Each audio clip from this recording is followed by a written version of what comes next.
आप हाउसवाइफ हैं तो भी आप इंपोर्ट एक्सपोर्ट, क्या ज्यादा जरूरत इंपोर्ट की है या ज्यादा जरूरत एक्सपोर्ट की है? आप क्या कहना चाहेंगे, किस चीज की ज्यादा जरूरत है हमें? तो सर इंपोर्ट ज्यादा इजी है या एक्सपोर्ट ज्यादा इजी है, थोड़ा सा ये बताइए। नमस्कार दोस्तों, मैं Rahul, startup India import export academy से। आज हमारे बीच अशोक सर आए हैं जो कि 48 साल से इंपोर्ट एक्सपोर्ट कर रहे हैं, और सिर्फ आप लोगों के कहने पे हमें बहुत सारे कमेंट आए थे कि सर आप क्वेश्चन आंसर्स नहीं बताते, कि सर हमारे बहुत डीप क्वेश्चंस होते हैं उसके रिगार्डिंग आप नहीं बताते। आज हम पूरा एक चैप्टर लेके आए हैं आपके लिए। बस मेरी रिक्वेस्ट है आपसे कि आप ये वीडियो पूरा देखिएगा, क्योंकि वीडियो देखने से आपको वो इंसेंटिव मिलेगा और साथ में आपको लगेगा कि हाँ मैं कुछ कर सकता हूं। क्या आप इंपोर्ट एक्सपोर्ट कर सकते हैं? और ऐसा मत सोचिएगा आप इंपोर्ट एक्सपोर्ट नहीं कर सकते। सर कोई भी, अगर आप मैन्युफैक्चरर हैं तब भी आप इंपोर्ट एक्सपोर्ट कर सकते हैं, अगर आप ट्रेडर हैं आप तब भी इंपोर्ट एक्सपोर्ट कर सकते हैं, अगर आप हाउसवाइफ हैं तो भी आप इंपोर्ट एक्सपोर्ट कर सकते हैं। और इंपोर्ट एक्सपोर्ट करने का बिल्कुल सिंपल फॉर्मूला है। क्या? सबसे पहले आपको बैंक अकाउंट चाहिए, दूसरी बात आपको अपना रजिस्ट्रेशन चाहिए, तीसरी बात सारे काम आपके हो जाते हैं, बट एक सिर्फ आईई कोड चाहिए होता है। आप कहेंगे आईई कोड क्या होता है? Import export code. और उसके बाद शुरुआत होती है आपके बिजनेस की। तो नमस्कार गुप्ता जी, मतलब मैं आपको गुप्ता जी इसलिए बोलता हूं क्योंकि मेरे एक रिगार्ड से गुप्ता जी निकलता है। बाकी हमारे अशोक सर, बहुत बहुत नमस्कार आपका आने के लिए वीडियो में। और बहुत सारे कस्टमर्स के बहुत सारे क्वेश्चंस थे कि यार मैं इंपोर्ट एक्सपोर्ट करना चाहता हूं, मैं कर सकता हूं? तो थोड़ा सा इंपोर्ट एक्सपोर्ट के रिगार्डिंग आप बताइए, क्या है इंपोर्ट एक्सपोर्ट, कौन कौन कर सकता है? धन्यवाद राहुल जी, आपने बहुत अच्छा क्वेश्चन पूछा है। और हमारा स्टार्टअप का ये एम है कि हम लोगों को इंपोर्ट एक्सपोर्ट से जोड़ें। इंपोर्ट एक्सपोर्ट की आखिर आवश्यकता क्यों है? हम अपने गांव में, देश में ही काम क्यों ना कर लें? क्योंकि हमें बाहर से बहुत सारी चीज़ें मंगानी होती हैं और वो चीज़ें तब आ सकती हैं जब हम यहाँ से एक्सपोर्ट करते हो। तो इसके लिए एक्सपोर्ट की ज़रूरत पड़ती है, क्योंकि इंपोर्ट की भी हमारे लिए आवश्यकता है आज के युग में। पहले ऐसा नहीं था, पहले अपने गांव में ही सब चीज़ें पैदा होती थी और हम उसको यूज़ कर लेते थे। क्योंकि आज अब विश्व एक बहुत बड़ा बाजार हो गया है, इसलिए हमें एक्सपोर्ट की ज़रूरत पड़ती है, क्योंकि हमें इंपोर्ट करना है। तो आपकी इस बात का जवाब है कि इंपोर्ट की भी ज़रूरत है, एक्सपोर्ट की भी ज़रूरत। तो सर क्या ज़्यादा ज़रूरत इंपोर्ट की है या ज़्यादा ज़रूरत एक्सपोर्ट की है? आप क्या कहना चाहेंगे, किस चीज़ की ज़्यादा ज़रूरत है हमें? नेचुरली आपने पूछा इंपोर्ट ज़्यादा इम्पोर्टेंट है या एक्सपोर्ट ज़्यादा इम्पोर्टेंट है। दोनों ही इम्पोर्टेंट है। हमारे पास आज के युग में ऐसी बहुत सी चीज़ें हो गई। हमारे यहाँ तेल की कमी है, फॉर एग्जांपल पेट्रोलियम की कमी है, तो वो हमें लेना ही पड़ेगा। हमारे यहाँ बहुत सी चीज़ें जो एग्रीकल्चरल प्रोडक्ट्स हैं वो बहुत हैं, कुछ देंगे तो कुछ लेंगे।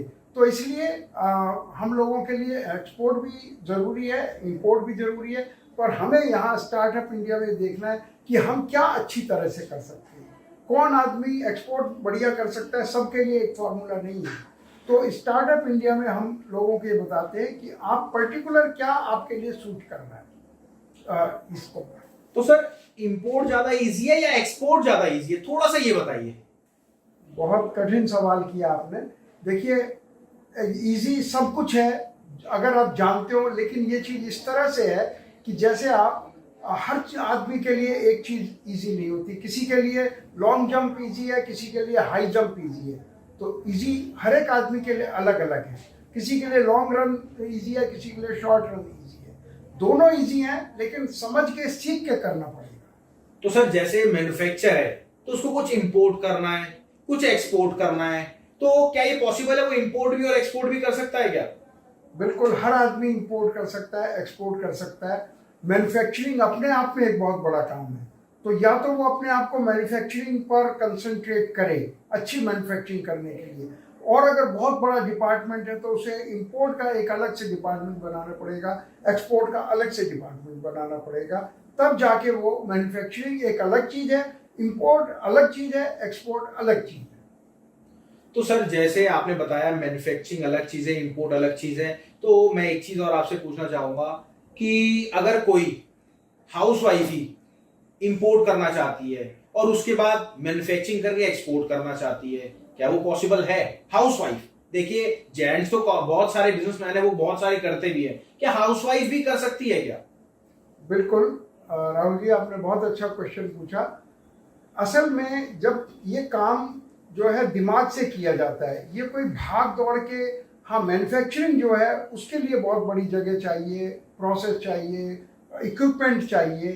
तो लेकिन ऐसा नहीं है, इंडिया में बहुत बड़ी कंपनियां और बहुत बड़े बड़े वो हाउसवाइफ चलाती हैं। हाउसवाइफ का मतलब क्या हुआ कि वो घर भी संभालती है, ऑफिस भी संभालती है। जब हमारी लेडीज सर्विस करने जा सकती हैं, घर को चलाती हैं, तो उसी तरह से फैक्ट्री भी चला सकती हैं। तो इसमें कोई ऐसी बात नहीं है कि वो दोनों काम ना कर सके। तो सर इसके बिहाफ पे आप क्या मदद करते हैं? क्या आप उनको पूरा सेटअप तैयार करके देते हैं?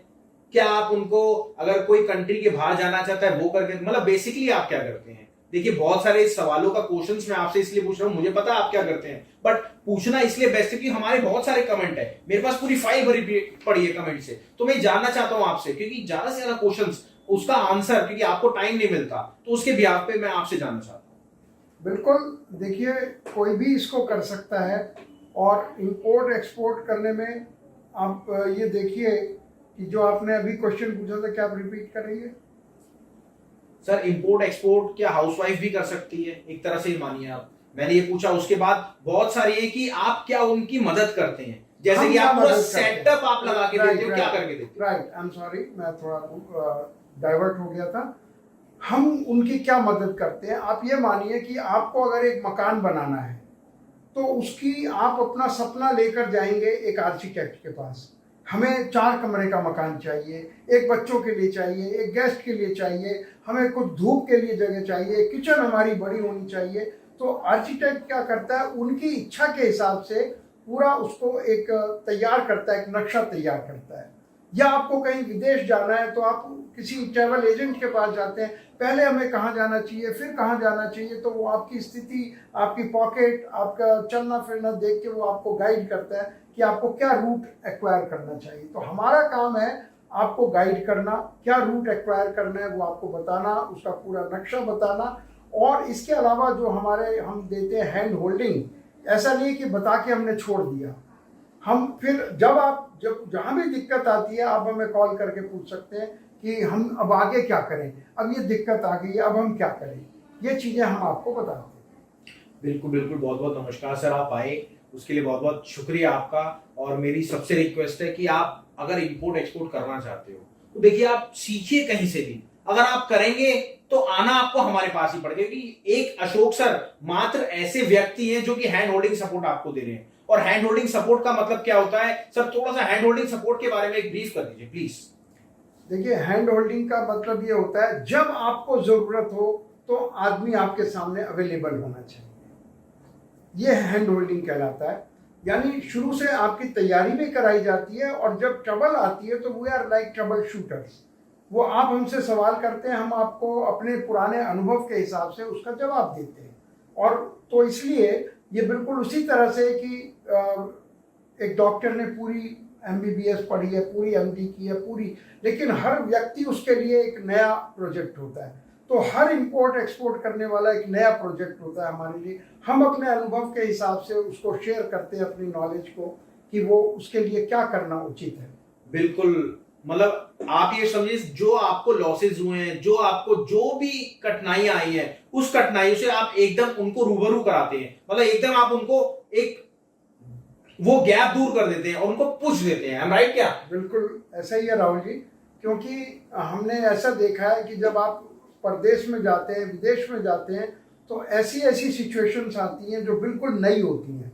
ऐसा नहीं है कि हम अभी 68 ईयर्स के बाद भी हम जाते हैं, नई सिचुएशंस आती हैं, तो हम अपने पुराने अनुभव के हिसाब से उनसे डील करते हैं। और जो नए लोग इस काम को करना चाह रहे हैं, तो हम कोशिश करते हैं कि हमारे पुराने अनुभव के हिसाब से उनको जहाँ भी मुसीबत आ रही है, जहाँ दिक्कत आ रही है, या जहाँ, तो हम उनको यहाँ बैठे बैठे उनको गाइड कर सकें।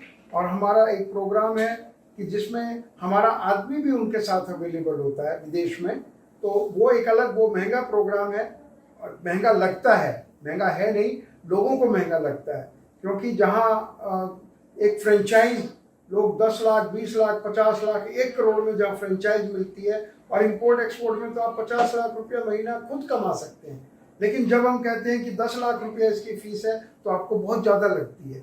इसलिए हैंड होल्डिंग ही बेस्टर रहती है कि हम रिमोट से आपको हेल्प करें, क्योंकि आप अभी सीरियस नहीं है। जब जो हमारा आदमी जो हमसे सीखने वाला है, जैसे जैसे वो सीरियस होता है तो वैसे वैसे अपग्रेड किया जा सकता है। नमस्कार, आप लोग आए, बहुत बहुत धन्यवाद। वीडियो आपने देखी, यहाँ तक देखी तो इसका मतलब आप इंटरेस्ट है। तो मेरी सबसे रिक्वेस्ट है, अगर आप यहाँ तक आए तो इसको वीडियो को लाइक करें, शेयर करें, और हाँ, अपने सेव वीडियो ना करें। क्यों? क्योंकि आप सेव करेंगे तो फिर आपको लगेगा मैं इंपोर्ट एक्सपोर्ट कर सकता हूं। आप इसको इंप्लीमेंट करिए। इंप्लीमेंट का मतलब है आपने देखा वीडियो, देखने के बाद उसको जस्ट स्टार्ट करिए। रिस्क टेकर, क्योंकि जो रिस्क लेगा सर वो तभी ऊपर जाएगा। तो मेरी रिक्वेस्ट है, चलिए नेक्स्ट वीडियो में मिलते हैं। नमस्कार, धन्यवाद, जय हिंद।